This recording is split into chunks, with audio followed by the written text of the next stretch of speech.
Corn चाट recipe.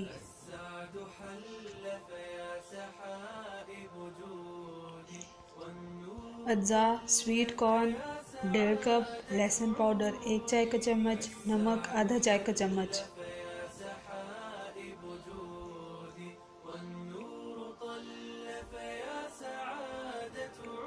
काली मिर्च आधा चाय का चम्मच, कॉर्नफ्लोर 4 खाने के चम्मच, खाने का तेल फ्राई के लिए,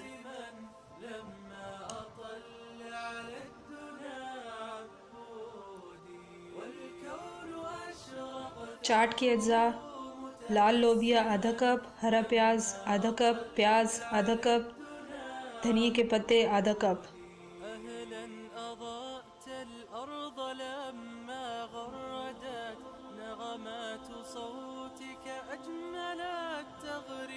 सब्ज़ मिर्च 1 से 2 अदद ऑप्शनल है, नमक हस्बे ज़ायका, काली मिर्च 1/4 चाय का चम्मच, चिली सॉस 1 चाय का चम्मच, ये भी ऑप्शनल है, नींबू का रस 1 चाय का चम्मच।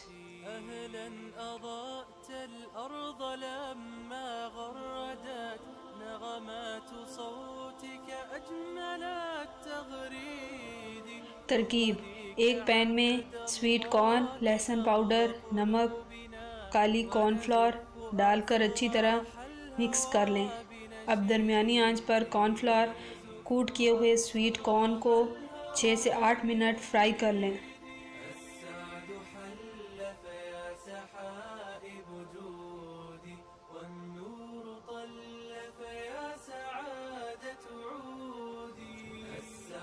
एक बाउल में फ्राई किए हुए स्वीट कॉर्न, लाल लोबिया, हरा प्याज, धनिए के पत्ते, हरी मिर्चें, नमक, काली मिर्च और चिली सॉस और नींबू का रस डालकर अच्छी तरह मिक्स कर लें।